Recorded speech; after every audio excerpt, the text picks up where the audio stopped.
بسم اللہ الرحمن الرحیم۔ السلام علیکم۔ اس ویڈیو میں ہم کتاب حبیب اعظم کو آگے کنٹینیو کریں گے۔ اس سے پہلے اگر آپ نے سبسکرائب نہیں کیا تو سبسکرائب کر لیں اور بیل آئیکن پریس کر دیں۔ تو شروع کرتے ہیں۔ سید عالم صلی اللہ علیہ وسلم کا ترکہ۔ عمر بن حارث نے کہا، جناب رسول اللہ صلی اللہ علیہ وسلم نے صرف سفید خچر اور زین چھوڑی جو صدقہ کر دی تھی۔ ابو ہریرہ رضی اللہ عنہ نے کہا، نبی کریم صلی اللہ علیہ وسلم نے فرمایا، میرے وارث نہ دینار تقسیم کریں گے نہ درہم۔ میں نے اپنی بیویوں کے خرچے اور عاملوں کی معونت کے بعد جو کچھ چھوڑا وہ صدقہ ہے۔ ابو بکر صدیق رضی اللہ عنہ نے کہا کہ رسول اللہ صلی اللہ علیہ وسلم نے فرمایا، ہم کسی کے وارث نہیں ہوتے اور نہ ہی کوئی ہمارا وارث ہوگا، جو ہم چھوڑیں گے وہ صدقہ ہے۔ حضرت عمر فاروق رضی اللہ عنہ نے سعد بن ابی وقاص، عبد الرحمن بن عوف اور زبیر سے فرمایا، میں تمہیں اللہ کی قسم دے کر پوچھتا ہوں، کیا تم جانتے ہو کہ جناب رسول اللہ صلی اللہ علیہ وسلم نے فرمایا، ہمارا کوئی وراثت نہیں، ہم جو چھوڑیں وہ صدقہ ہے؟ انہوں نے کہا، جی ہاں۔ پھر حضرت عباس اور علی المرتضیٰ سے بھی یہی فرمایا تو انہوں نے بھی یہی جواب دیا۔ بخاری۔ سید عالم صلی اللہ علیہ وسلم کی تجہیز و تکفین۔ حضرت عباس، علی المرتضیٰ، فضل بن عباس، قسم بن عباس، اسامہ بن زید اور ان کا مولا صالح غسل دینے کے لیے جمع ہوئے۔ انس بن خولہ انصاری بدری نے دروازے سے حضرت علی المرتضیٰ کو آواز دی کہ میں آپ کو اللہ کی قسم دے کر سوال کرتا ہوں کہ جناب رسول اللہ صلی اللہ علیہ وسلم کے غسل میں ہمارا بھی حق ہے۔ حضرت علی نے اس کو طاہر ہونے کی اجازت دے دی۔ وہ غسل کے وقت صرف حاضر رہے لیکن حضور کے غسل میں کوئی کام نہ کیا۔ حضرت علی المرتضیٰ رضی اللہ عنہ نے حضور کو اپنے سینے سے لگایا جبکہ آپ پر قمیص تھی، اور حضرت عباس و فضل اور قسم حضور کو حضرت علی کے ساتھ اوپر نیچے تک غسل دیتے تھے، اور اسامہ اور صالح پانی ڈالتے تھے اور حضرت علی آپ کو غسل دیتے تھے۔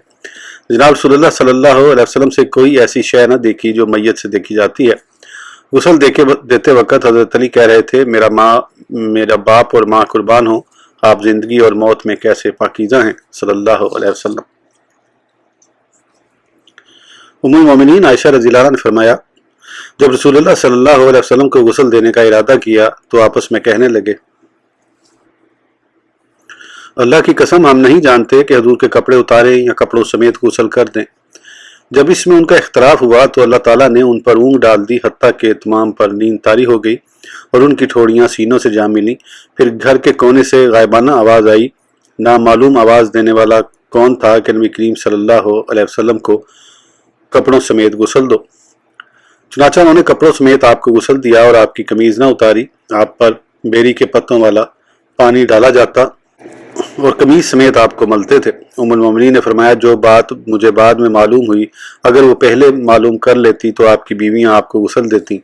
نبی کریم صلی اللہ علیہ وسلم کی پلکوں پر پانی جمع ہوا تو حضرت علی نے اس کو منہ سے چوس لیا۔ حضرت علی رضی اللہ عنہ نے غسل دینے کے بعد پیٹ شریف کو ذرا سا دبایا تو آپ سے کوئی شے نہ نکلی۔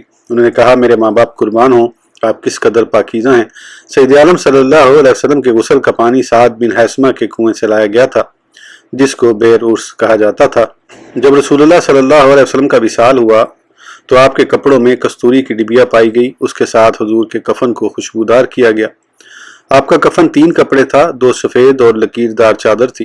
حضرت عبداللہ بن عمر رضی اللہ عنہما نے کہا، جناب رسول اللہ صلی اللہ علیہ وسلم کو 3 سفید کپڑوں میں کفن دیا گیا، 2 کپڑے سفید سہولی تھے اور 1 لکیردار چادر تھی صلی اللہ علیہ وسلم۔ سید عالم صلی اللہ علیہ وسلم کی نماز جنازہ۔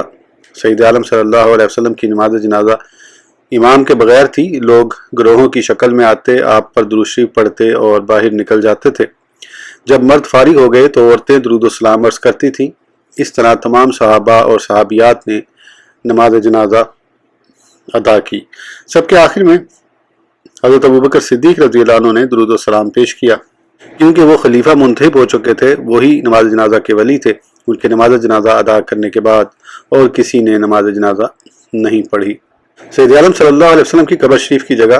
حضرات صحابہ کرام رضی اللہ عنہم کو نبی کریم صلی اللہ علیہ وسلم کی قبر شریف بنانے کی جگہ معلوم نہ تھی۔ حضرت ابو بکر صدیق رضی اللہ عنہ نے فرمایا، میں نے جناب رسول اللہ صلی اللہ علیہ وسلم سے سنا ہے کہ نبی جس جگہ فوت ہو وہی اس کی قبر کی جگہ ہوتی ہے۔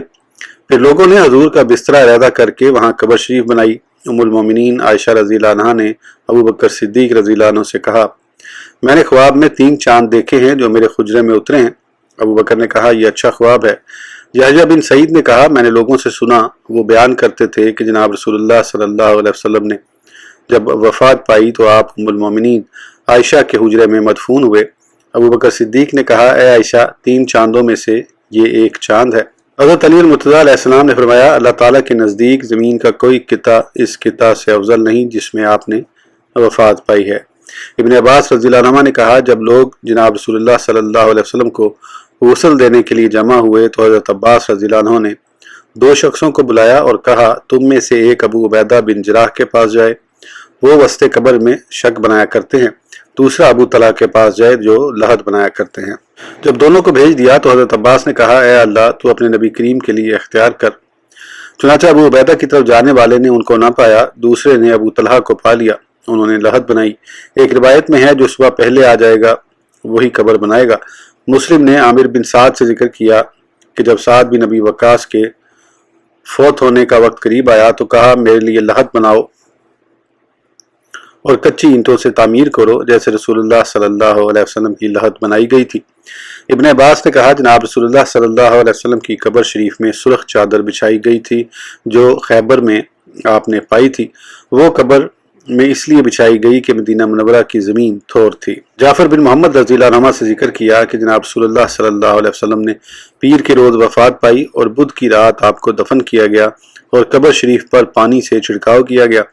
عبداللہ بن عمر نے کہا حضور کی قبر شریف میں علی بن ابی طالب، عباس ابن عبد المطلب، عقیل بن ابی طالب، فضل بن عباس اور شکران مولا رسول اللہ صلی اللہ علیہ وسلم اترے تھے۔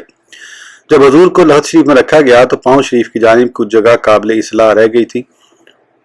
لوگوں نے مغیرہ سے کہا تم قبر میں داخل ہو کر درست کرو۔ وہ قبر شریف میں داخل ہوئے اور اپنا ہاتھ لخت میں داخل کیا تو جناب رسول اللہ صلی اللہ علیہ وسلم کے دونوں مقدس قدموں کو ہاتھ سے مس کیا، پھر کہا کہ اب مٹی گراؤ۔ لوگوں نے مٹی گرانی شروع کی حتیٰ کہ جب مغیرہ کی نصف پنڈلیوں تک مٹی پہنچی تو وہ باہر نکلے۔ مغیرہ کہا کرتے تھے میری یہ بہت خوش نصیبی ہے کہ میں سب سے آخر جناب رسول اللہ صلی اللہ علیہ وسلم سے جدا ہوا صلی اللہ علیہ وسلم۔ سید عالم صلی اللہ علیہ وسلم کی قبر شریف کی فضیلت۔ سرور کائنات صلی اللہ علیہ وسلم کا روضہ اطہر مقام جنت ہے۔ ارشاد فرمایا میرے منبر شریف اور میرے گھر کے درمیان بقع جنت ہے۔ علماء کرام نے اس ارشاد کو حقیقت پر محمول کیا کہ آخر یہ بقع بینہ جنت میں لوٹایا جائے گا اور آپ کی قبر شریف کی زیارت موجب سعادت ہے۔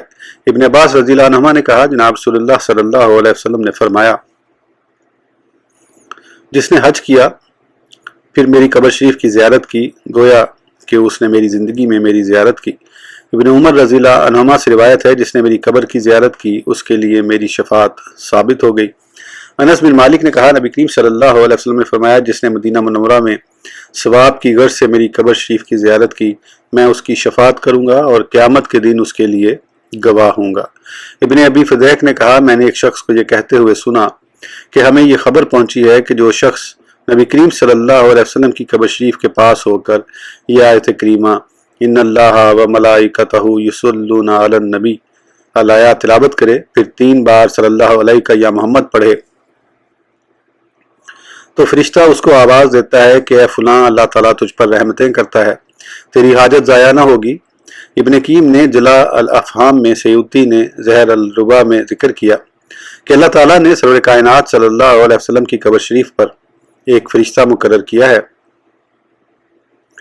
جو ساری مخلوق کی آوازیں سنتا ہے۔ جو کوئی حضور پر درود شریف پیش کرتا ہے اگرچہ زمین کے کسی کونے میں ہو وہ اس کا اور اس کے والد کا نام لے کر عرض کرتا ہے یا رسول اللہ صلی اللہ علیہ وسلم فلاں شخص درود عرض کرتا ہے۔